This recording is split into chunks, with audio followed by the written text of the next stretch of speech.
Gostaria de saudar você com a paz do Senhor Jesus e nós estamos mais uma semana juntos para estudarmos a Palavra de Deus no guia das nossas lições bíblicas da CPAD, intitulada Justiça Divina, sobre o livro de Ezequiel. Temos estudado um trimestre desafiante, por que não dizer para todos nós. Essas duas últimas lições, então, tratando de escatologia, desde a guerra de Gog e Magog, até o que falamos na semana passada sobre a restauração nacional e espiritual de Israel, caminhamos águas difíceis, não é? Mas graças a Deus chegamos até aqui e estamos na 11ª lição, quando nós vamos falar sobre o milênio. O texto que está proposto para nós é um texto de uma revelação de Deus a Ezequiel, que retrata um período chamado período milenial e algo que nós encontramos em diversas partes das Escrituras Sagradas, bem como no Apocalipse, onde fala do cumprimento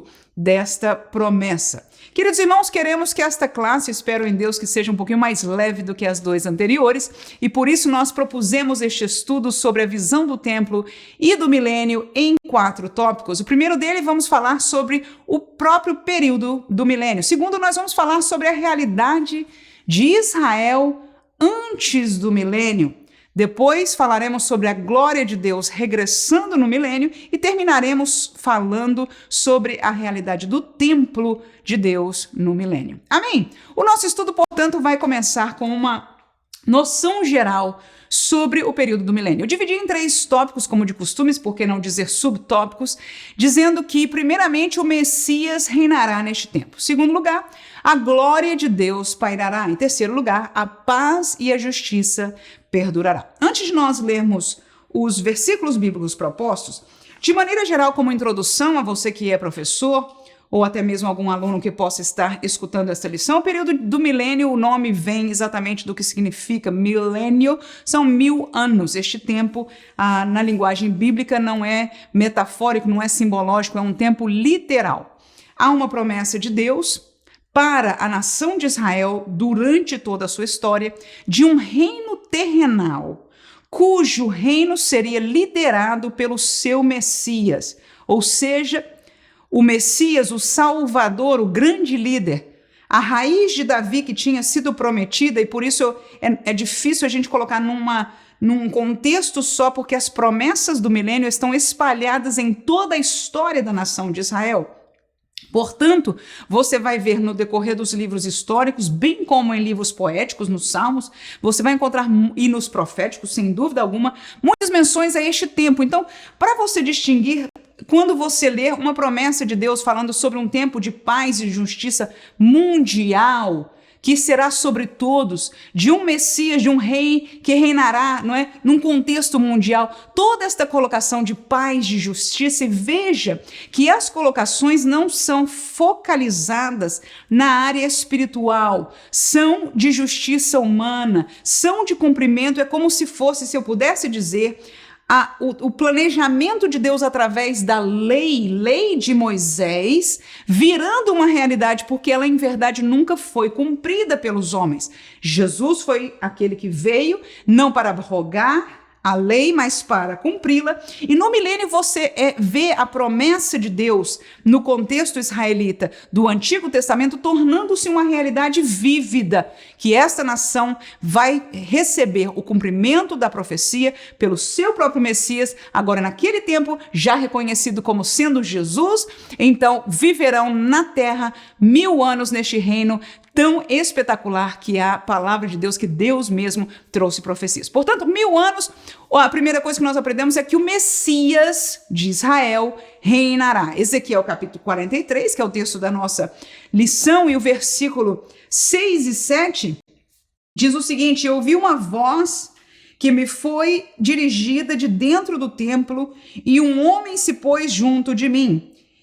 E me disse: filho do homem, este é o lugar do meu trono. Então, este homem que apareceu ao lado de Ezequiel, ele diz: este é o lugar do meu trono e o lugar das plantas dos meus pés, onde habitarei, portanto, implícito eu habitarei no meio dos filhos de Israel para sempre. e os da casa de Israel não contaminarão mais o meu nome santo, nem eles, nem os seus reis com as suas prostituições e com os cadáveres dos seus reis, nos seus altos e etc, etc.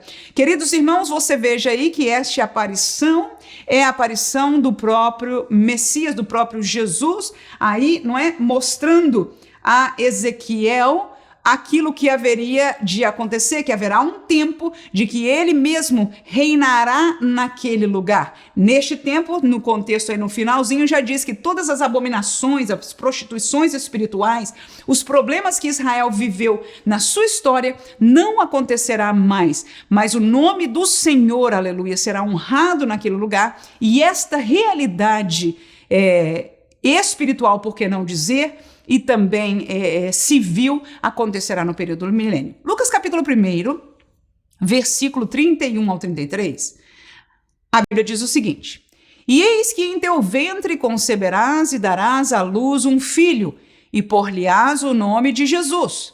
Este será grande e será chamado Filho do Altíssimo, e o Senhor Deus lhe dará o trono de Davi, seu pai, e reinará eternamente na casa de Jacó, e o seu reino não terá fim. Então você veja que a primeira colocação que nós lemos também falava de um reino perpétuo, um reino para sempre. Esta colocação aí que acontece algumas vezes no Antigo Testamento está referida ao milênio, a uma promessa, eu não sei dizer se porque o tempo é de 1000 anos e é muito superior àquilo que nós hoje conhecemos, né, por uma geração, ainda que a vida será prolongada no tempo milenial, não queremos entrar nos detalhes, mas no sentido de que uma vez terminando o milênio, a divindade, o reinar de Deus, não é, sobre todas as coisas, não terá fim no sentido eterno. Mas o que eu quero dizer com isso, para simplificar, é de que o período milenial estará sobre o reinado, sobre o comando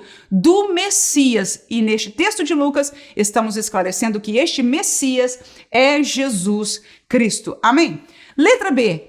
Segunda realidade do milênio, a glória de Deus pairará. Ezequiel capítulo 43, o texto da nossa lição, versículo 2 diz assim: E eis que a glória do Deus de Israel vinha do caminho do Oriente, e a sua voz era como a voz de muitas águas, e a terra resplandeceu por causa da sua glória. Então, na visão de Ezequiel, que Deus lhe deu, a glória do Senhor que houvera. Em algumas lições passadas, capítulos anteriores, tempo anterior de Deus falando a Ezequiel, havia saído do templo, saído da cidade, deixado o povo, agora regressa, como foi falado no comentário, como está na Bíblia Sagrada, pelo mesmo caminho que ela saiu, agora regressa. Vamos comigo a Salmos, capítulo 102, versículo 15 e versículo 16. A Bíblia diz o seguinte: Então as nações temerão o nome do Senhor, e todos os reis da terra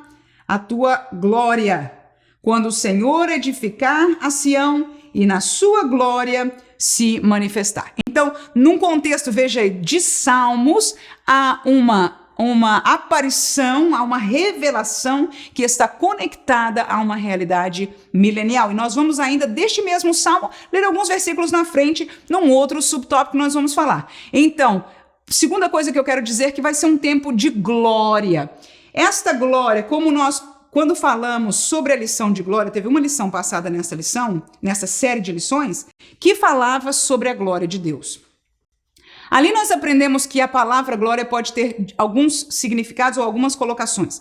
Nesse sentido, nós vamos falar de que a glória, no contexto milenial, significa a presença de Deus. Voltará, estará patente, será uma realidade, neste caso, não só para a nação de Israel, mas por que não dizer para toda a terra que estará vivendo debaixo do reino deste Messias de Jesus. E por último, a paz e a justiça perdurará. Vamos para o texto do profeta Miqueias, capítulo 4, versículo 2 e 3, a Bíblia diz o seguinte: E irão muitas nações e dirão: Vinde, subamos ao monte do Senhor e à casa do Deus de Jacó, para que nos ensine os seus caminhos e nós andemos pelas suas veredas. Porque de Sião sairá a lei e a palavra do Senhor de Jerusalém. E julgará entre muitos povos e castigará poderosas nações até muito longe, e converterão as suas espadas em enxadas e as suas lanças em foices. Uma nação não levantará a espada contra a outra, nem aprenderão mais a guerra. Portanto, queridos irmãos, veja aí, esta profecia em Miqueias, mais uma vez, está sendo nos levando para um período de paz, né? Ninguém vai ter espada, mas vai virar enxada, não vai ter lança e foice, ou seja, esta realidade de que as nações já não viverão, já não aprenderão mais guerra, é uma promessa de Deus para o seu povo Israel e que vai ser vivida a nível mundial no tempo do milênio. Veja que o primeiro versículo que lemos fala de que o povo, inclusive, queria vir para a casa de Deus, para onde está, para Sião, né, para aprender da palavra do Senhor. Então, essa realidade extraordinária que está tão longe da realidade que vivemos hoje, né, no mundo, vai acontecer depois de tudo aquilo que nós estudamos nas duas classes passadas, que está proposto na escatologia bíblica para o fim, chegará por fim este reino milenar, que será um reino de paz e justiça. Deixo você ainda com o versículo de Salmo 102 que nós estávamos lendo. Vamos caminhar adiante do 17 em diante. Diz assim: e atender à oração do desamparado e não desprezar a sua oração. Isto se escreverá para a geração futura, e o povo que se criar louvará o Senhor. Porquanto olhara desde o alto do seu santuário, desde os céus, o Senhor observou a terra, para ouvir o gemido dos presos, para soltar os sentenciados à morte, a fim de que seja anunciado o nome do Senhor em Sião e o seu louvor em Jerusalém, quando os povos todos se congregarem e os reinos para servirem ao Senhor. Queridos, então entenda, por favor, de que todos estes versículos são muitos mais no contexto do Antigo Testamento, e por que não dizer todo bíblico, porque nos evangelhos também está dentro disso aí. Que Deus fala à nação de Israel e promete um reino terrestre. Amém? Há uma promessa espiritual. Quando nós falamos, por exemplo, a gente, igreja, fala da Canaã, a gente faz logo a ligação da Canaã espiritual, de uma realidade de eternidade, né? De uma terra para sempre com o Senhor de abundância. Enfim, nós sempre conectamos com uma realidade espiritual. Mas a promessa de Deus para Israel é um reino terrestre. Amém? Este reino que é prometido em vários pontos profeticamente, inclusive nos Salmos, inclusive nos Evangelhos, fala de um tempo onde a realidade humana chega a uma perfeição. Que perfeição, irmã? A perfeição da lei. Deus deu para o seu povo a lei para que pudesse andar moralmente, para que pudesse viver bem em harmonia com seus irmãos, para que houvesse justiça. Se você observa a lei, até como a lei civil que nós, não é falha que seja, das nações, tenta fazer o quê? Trazer justiça para aquela nação. A lei de Deus é perfeita. Amém? Então, não só ela ensina o temor do Senhor, não só ela ensina uma realidade moral divina para a sua nação, mas ela traz como efeito a paz perfeita, a justiça perfeita, mas nunca foi perfeita historicamente, porque as pessoas nunca conseguiram cumprir a lei. Faz sentido? Portanto, a promessa do reino milenar é essa, de que este Messias trará por fim uma realidade mundial, que ele será uma liderança, o povo de Israel estará também junto dele, não é no sentido de liderança ou gozando este tempo, a lei será cumprida, será um tempo de paz, de justiça, de realidades humanas que nós sempre desejamos uns para os outros seres humanos, as nações, e nós não vemos hoje, não veremos, somente será a realidade neste tempo. Amém? Este é o milênio. Falamos agora um pouquinho para contextualizar o tópico número 2 sobre a realidade de Israel antes do milênio. Por que é que eu vou falar sobre isso aí? Porque o irmão pastor Ezequias, que comenta a lição para nós neste trimestre, ele vai nos trazer à tona ou a lembrança, algumas realidades de profecia que nos vão fazer mais sentido se nós olharmos para esta mesma realidade na história de Israel. Eu gosto muito de contextualizar, às vezes, né? Eu digo que é de fora, como quem vê de cima a Bíblia, panoramicamente. Isso às vezes nos ajuda na interpretação das próprias escrituras sagradas. Portanto, do tópico número 2, realidade de Israel antes do milênio, eu dividi em 3 tópicos. Olha lá. Ofereciam ofertas e sacrifícios a Deus. Segundo lugar, eles esperavam no aparecimento e reinado do Messias. E terceiro lugar, eles reverenciavam o templo. Muito bem, primeiro tópico. Israel, antes do milênio, quando nós olhamos a Bíblia e olhamos para a história de Israel, desde que foi instaurado o sacrifício, o que acontece? Em todo o tempo, eles ofereciam, desde lá do tempo de Números, é o primeiro versículo que eu vou ler aí. Eles aprenderam do Senhor um sistema sacrificial de ofertas e sacrifícios, ou seja, de agradecimento, mas também de sacrifício para a questão do perdão dos pecados. Números 29, 6 é o primeiro versículo que nós colocamos aí para você. Além do holocausto do mês e a sua oferta de manjares, e o holocausto contínuo e a sua oferta de manjares, com as suas libações, segundo o seu estatuto, em cheiro suave, oferta queimada ao Senhor. Portanto, esse texto de Números nos lembra do sistema sacrificial, que tratava de ofertas, mas também de holocausto. Quando se fala de holocausto, trata-se de perdão do pecado. Veja, eu vou para Números, agora eu vou pular para João. Aonde está o livro, o Evangelho de João? Isso, claro, é um dos evangelhos, já falei a resposta. Está no Novo Testamento. Ora, então nós falamos de uma história de um povo de Israel que viveu a realidade veterotestamentária, que aprendeu de Deus a lei e através, junto com a lei, um sistema sacrificial para que ele pudesse encontrar perdão, paz para com Deus espiritual. Agora, no contexto do Novo Testamento, para Israel as coisas não mudaram. Vê se a gente consegue entender junto isso aí. Para todo mundo, quando a gente lê o texto, por exemplo, ali de mais cedo, que foi Lucas, né? A profecia, a palavra do anjo, nasceu o Messias. Mas o que aconteceu com Israel? Israel não reconheceu ser Messias. Foi ou não foi, irmãos? Alguns reconheceram, alguns aceitaram o propósito porque o Messias estava nesta primeira vinda em carne, mas como nação, veja bem, como nação Israel não recebeu o seu Messias. Mas mesmo assim, estando o Messias entre eles, o sistema sacrificial ainda era vigente, como nós mencionamos na classe anterior. O evangelho que Jesus pregou na terra é chamado o Evangelho do Reino.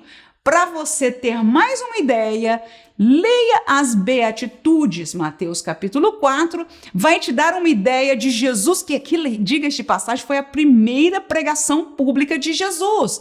Ele vem anunciar a realidade do reino de Deus, que através da sua pessoa houvera chegado entre eles. Mas vamos a João capítulo 2, versículo 14, que diz: E achou no templo, isso é Jesus, os que vendiam bois e ovelhas e pombas e cambiadores assentados. Ora, por que Jesus achou no templo boi, ovelha e tudo isso, irmãos? Porque o sistema sacrificial estava o quê? Vigente. Você lembra do próprio Jesus, quando foi apresentado, né? A mamãe dele levou as pombinhas, enfim. Você vê evidência nas escrituras dos evangelhos de que o sistema sacrificial era presente no tempo que Jesus caminhava nesta terra. Terminamos com Mateus capítulo 8 e 4, mais um exemplo disso. Disse-lhe Jesus: olha, não digas a alguém, mas vai, mostra-te ao sacerdote e apresenta a oferta que Moisés determinou para lhe servir de testemunho. Jesus curou alguém e disse a ele: cumpre o que diz a lei. Vai se mostrar ao sacerdote e leva a tua oferta. Amém? Então está estabelecido que Israel, antes do período milenial, em sua história, ele sempre viveu a realidade de um sistema sacrificial. E hoje, irmã? Não, hoje não. Por que não? Porque a coisa para Israel está parada. Se você não assistiu às 2 últimas lições, eu sei que são lições pesadas, mas se você quer ter uma ideia sobre isso, nós comentamos sobre ela. Eu digo pesada porque é muita realidade escatológica, de entendimento, por que não dizer teológico, mais esclarecedores. Então, a realidade para lidar de Deus com Israel está pausada, mas ela vai voltar a existir. São as promessas que Deus fez e uma delas está no milênio. Letra B, esperavam no aparecimento e reinado do Messias. Que é isso, irmã? Ora, Israel historicamente trabalhava ou vivia uma realidade espiritual num sistema sacrificial, amém?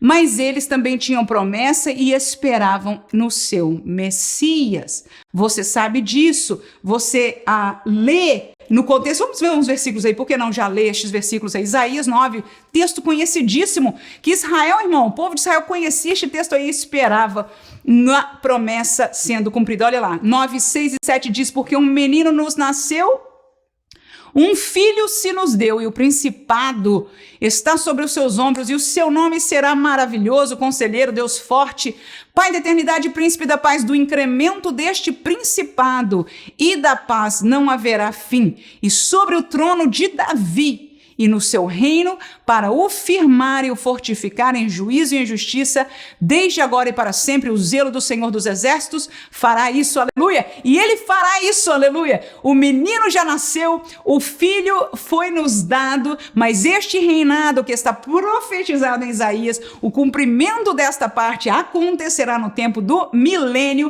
e acontecerá, o Senhor dos Exércitos fará isso, porque ele é aquele que promete e cumpre todas as coisas, amém? Então havia uma esperança da nação de Israel num aparecimento do Messias que era para ser da raiz do trono de Davi e reinar verdadeiramente um reino de paz. Estão entendendo, irmãos? É por isso que quando Jesus veio, era difícil para alguns entender a pessoa de Jesus chegar nascendo não num palácio, mas numa manjedoura, pregando no meio do povo e não num aparecimento, como é que se diz, militar, porque a esperança da profecia era um reino terrestre, um reino de paz que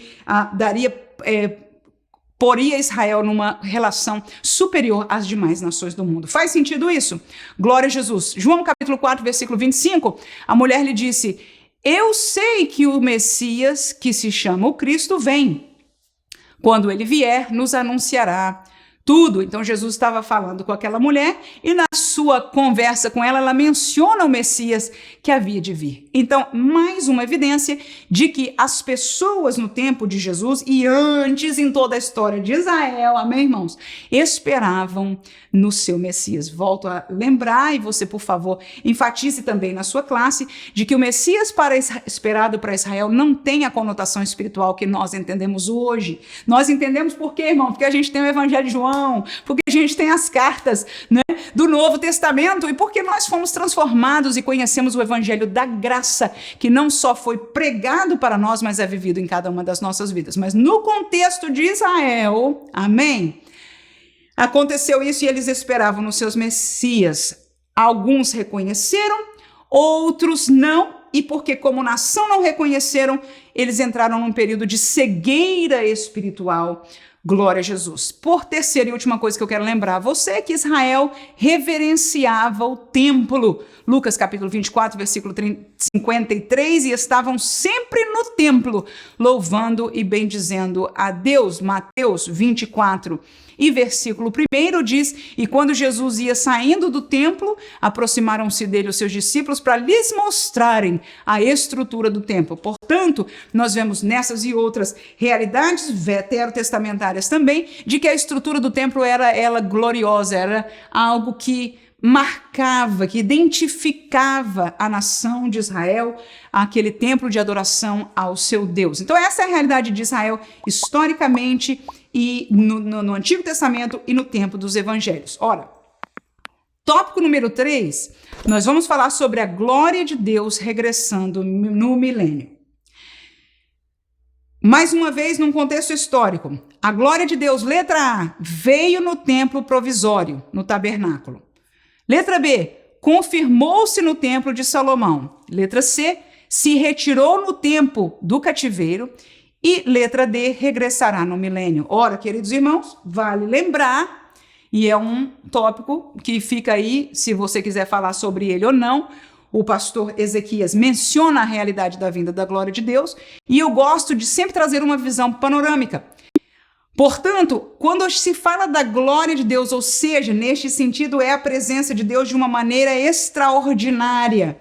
pelo menos quando ela chega, a primeira manifestação dela, você vai se lembrar que historicamente foi extraordinária. Primeiro no tabernáculo, olha lá Êxodo 40, 34, 35. Então a nuvem cobriu a tenda da congregação e a glória do Senhor, olha aí, encheu o tabernáculo, de maneira que Moisés não podia entrar na tenda da congregação, porquanto a nuvem ficava sobre ela e a glória do Senhor enchia o tabernáculo. Então houve esta manifestação gloriosa de Deus no tabernáculo. Foi confirmada no templo de Salomão, segundo as crônicas. Segundo o livro das crônicas, capítulo 5, 7, diz o seguinte: assim trouxeram os sacerdotes a arca do concerto do Senhor ao seu lugar, ao oráculo da casa, à santidade das santidades, até debaixo das asas dos querubins. Vamos saltar até o 13 e o 14. E quando eles uniformemente tocavam as trombetas e cantavam para fazerem ouvir uma só voz, bendizendo e louvando ao Senhor. E quando levantaram ele a voz com trombetas e símbolos e outros instrumentos músicos para bendizerem ao Senhor, porque era bom, porque a sua benignidade dura para sempre. Então a casa se encheu de uma nuvem, a saber, a casa do Senhor, e não podiam os sacerdotes ter-se em pé para ministrar por causa da nuvem, porque olha aí, a glória do Senhor encheu a casa de Deus. Portanto, a manifestação extraordinária da presença de Deus foi evidenciada no Templo de Salomão. Na frente, na história, você vai encontrar naquilo que nós estudamos esse trimestre, que durante o período de levada ao cativeiro, você se lembra das primeiras lições, Ezequiel foi a segunda leva, não é que foi levada já para a Babilônia, mas ficaram a terceira grande leva para trás, antes do sitiar da Babilônia contra a nação, contra Jerusalém. Mas neste meio tempo que Ezequiel já estava perto ao rio Quebar, na Babilônia, foi quando Deus lhe aparece extraordinariamente e o transporta, não é, em visão, ao templo e à realidade que estava, e ali ele vê a glória do Senhor se movendo, se levantando e se movendo e deixando o templo, deixando a cidade, deixando, por que não dizer, o seu povo. Vamos ler este texto, capítulo 10 de Ezequiel, versículo 4, depois saltaremos ao 18. Então se levantou a glória do Senhor de sobre o querubim para a entrada da casa. E encheu-se a casa de uma nuvem, e o átrio se encheu do resplendor da glória do Senhor. Saltaremos ao 18. Então saiu a glória do Senhor da entrada da casa e parou sobre os querubins. Nessa primeira parte nós nos lembramos de que a glória do Senhor que estava baixada, não é, subiu primeiro e depois se moveu até a porta da casa. Mas vamos ao capítulo 11, versículo 22, quando sai da cidade. Então os querubins elevaram as suas asas e as rodas os acompanhavam, e a glória do Deus de Israel estava no alto sobre eles. E a glória do Senhor se alçou desde o meio da cidade e se pôs sobre o monte que está ao oriente da cidade.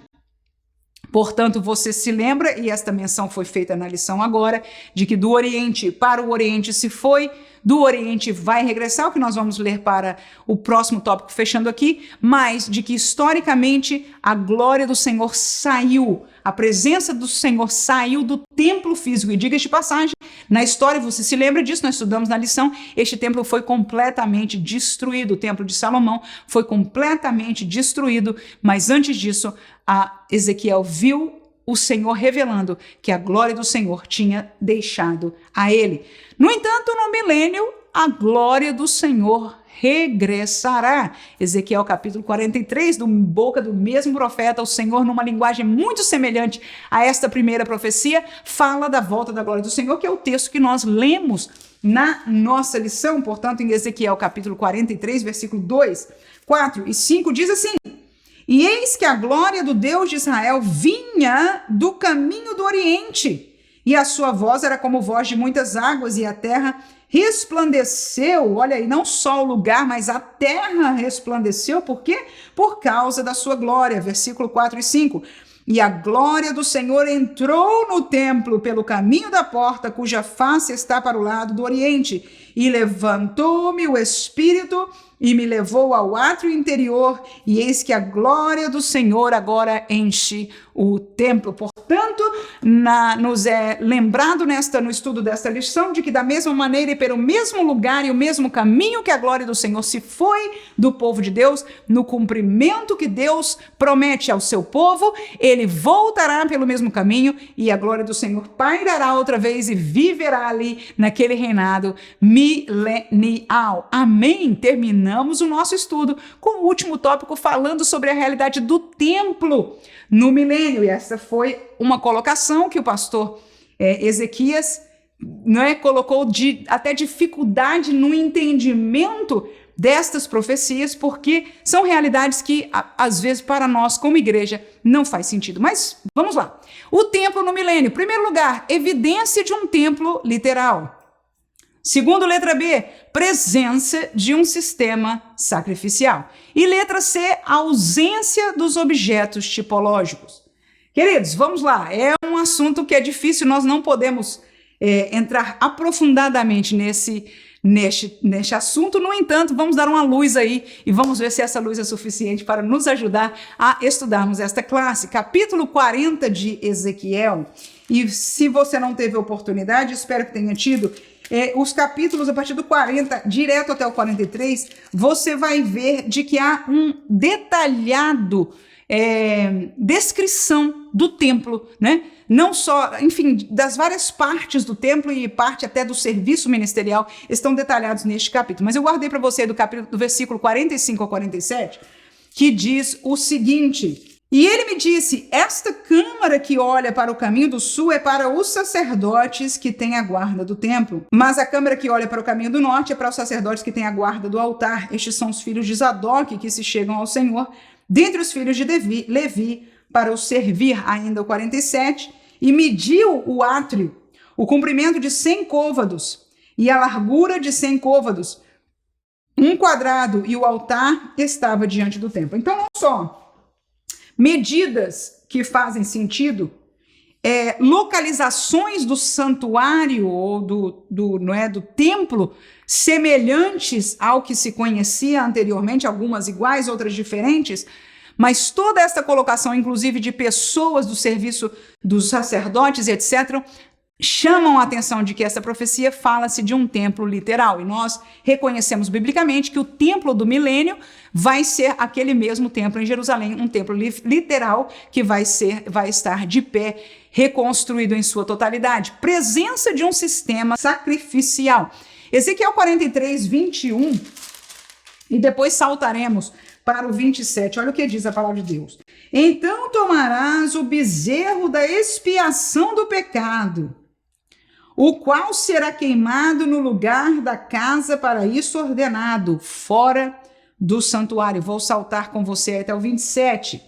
E cumprindo eles estes dias, será que ao 8º dia dali em diante prepararão os sacerdotes sobre o altar os vossos holocaustos e os vossos sacrifícios pacíficos, e eu me deleitarei em vós, diz o Senhor Jeová. Então está claro, queridos irmãos, de que no período milenial haverá sacrifícios de animais, e fica a grande pergunta dos teólogos: por que é que isso existe? Vamos casar a resposta dessa com o último subtópico que nós terminaremos a nossa lição. A ausência de objetos tipológicos, cuja realidade o próprio pastor Ezequias Soares nos trouxe à tona no seu comentário. Ezequiel 45, versículo 3 e 4, a Bíblia diz o seguinte: e desta medida medirás um comprimento de 25.000 côvados e uma largura de 10.000, e ali estará o santuário e o lugar santíssimo.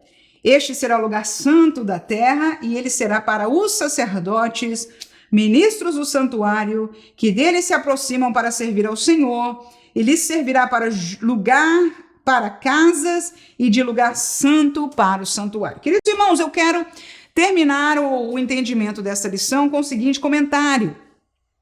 A observação feita pelo pastor Ezequiel, bem como alguns outros teólogos que estudam este texto, é de que no período do milênio vai haver sacrifício, mas quando se olha para o templo os objetos cerimoniais, chave por que não dizer, não estão presentes. Há um altar de holocausto, mas a arca do concerto não está lá. A oferta, o ofertório de incenso, a mesa da proposição não está lá. Por quê, irmãos? Ali está o Messias, o Cristo, aquele que é em si mesmo, é Deus na terra. Sim ou não? A segunda pessoa da Trindade, ele está aqui. Então não há vamos dizer, uma necessidade de uma arca quando a presença de Deus está ali para receber aos incensos, os sacrifícios. Me entendem, por favor? Então, aquela arca, se você se lembra, por exemplo, no sacrifício anual de Israel, se sacrificava fora e se levava o sangue para dentro para aspergir em determinados lugares, como Deus tinha determinado, para que Deus recebesse aquele sacrifício. Faz sentido? Agora, ali está o Messias, está ali o Deus de Israel reinando com eles. Então, mostra que não há necessidade. Agora, a pergunta é por que então os sacrifícios? E nós queremos trazer uma luz a esta realidade com aquilo que nós falamos da lição. É de que esta dispensação, este tempo chamado milênio, este reino não foi prometido para a igreja. Este reino foi prometido para Israel. Para Israel foi dada a lei. Israel vivia uma realidade cerimonial. Israel esperava no seu Messias. Depois da história de Israel houve uma pausa. Nós falamos dela na classe passada. E quando Deus volta a tratar com Israel, vai ser quando? Quando um pacto que Deus tinha diferente, um tempo diferente chamado tempo da graça, o evangelho da graça, o tempo dos gentios terminar, que vai ser marcado com o arrebatamento da igreja. Então o tic-tac do relógio de Daniel volta e tudo aquilo que parou até aqui vai começar a tratar Deus de volta com Israel, para os preparar, para os purificar e para cumprir por fim o reino que estava prometido para eles aqui na terra. Não é que eles não vão para o céu depois, irmão, nada disso. Mas esta promessa de um reino aqui também vai existir. Por quê? Porque Deus prometeu para eles, irmãos. Amém? Este assunto de Israel é separado da igreja. Deus quis assim. Israel, Deus tem um pacto com eles diferente. Agora, se no tempo da graça algum israelita de sangue aceitou a Jesus, creu no evangelho da graça, tornou-se o quê, irmãos? Foi o assunto da classe passada. Tornou-se igreja. Então Deus tem um compromisso. Ele teve um pacto, no melhor sentido, com a humanidade, que foi prometido lá em Gênesis 3:15. Eu não quero dificultar de novo. Prometi que essa classe ia ser mais fácil, né? Mas vamos lá. Terminando. Deus tem um assunto com a igreja que é num sentido separado de Israel. A história que ele começou com Israel, que foi pausada por um tempo, vai continuar. E se você não entende desta pausa, vamos aprender talvez numa outra oportunidade. O livro e a profecia de Daniel comenta ou fala, ou estabelece pelo menos esta realidade, bem como algumas palavras que Jesus trouxe para a nação de Israel enquanto ele estava aqui em seu ministério na terra, antes do seu sacrifício. Portanto, este tempo é chamado tempo, o período dos gentios, foi o tempo de que o evangelho da graça, o Cristo, não é? O sacrifício foi dado para a humanidade, para que a salvação fosse oferecida para todos os homens, independentes de raça, tribos, línguas. E os israelitas foram pregados também. Ouviram de Jesus, foram convidados a isso. E quando eles entraram, eles passaram a ser o quê, irmãos? Igreja. Olha para Pedro. Mesmo que ele pregou para os seus no sentido de nação israelita, ele pregava o quê, irmãos? Ou passou a pregar o evangelho da graça desde que Jesus se foi, sim ou não? Foi batizado com o Espírito Santo. Que negócio de batismo do Espírito Santo, irmão, é para o evangelho da graça. Amém? Glória a Jesus. Né? Paulo foi ministro dos gentios, glória a Jesus. Então este é um período. Quando acabar isso, a igreja vai embora. Acabou essa história, acabou este período da graça. A porta da arca de Noé, né, na colocação de Jesus, se fechou, terminou este tempo e volta então o Senhor na promessa e no compromisso, porque ele fechou a história com a gente, mas não fechou com Israel. Aí, chegou aqui. Aí então ele vem fechar a história com Israel, que começa no período da grande tribulação, termina com o cumprimento do seu reinado milenial, então por fim ele vai terminar todas as coisas com o trono branco, o estabelecimento, então a vida eterna que nós estaremos para sempre com o Senhor. Espero ter sido mais de bênção para ajudar do que para de atrapalhar. No entanto, está aqui esta lição sobre a visão do templo e o milênio. Então, para entender por que existe isso, é para entender que a realidade do milênio não é para a igreja. Aí você vai dizer, irmã, mas eu já ouvi por aí que a igreja vai estar. Vai! Não tem nada a ver uma coisa com a outra. Vai porque aprove a Deus de que quando vierem a gente vai vir junto e vai estar aqui neste tempo. Não vamos entrar nos detalhes de como é que a gente vai estar, como é que vai ser a coisa. Fica para outra classe. Mas o processo, ou seja, o cumprimento, esta dispensação, este pacto, o milênio é um cumprimento de uma promessa de Deus para a nação de Israel. Amém? E isso é muito importante para nós entendermos, igreja. Amém? A nossa história, num certo sentido, terminará no sentido de salvação com o arrebatamento da igreja. Portanto, sejamos fiéis. Estejamos firmes na rocha, sejamos fiéis e agradecidos por esta graça maravilhosa que nos foi oferecida. A nossa história está por terminar e Deus vai voltar a lidar com Israel. Mas eu não quero estar aqui nem no período da grande tribulação, volto sim no milênio, mas é algo que Deus tem compromisso com a nação de Israel. Que Deus abençoe a você, igreja, em nome de Jesus. Tenha uma abençoada classe, um abençoado fim de semana, para a glória do nome de Jesus. Aqui vos falou a irmã professora Manuela Barros, desde a Flórida. Em nome de Jesus, amém.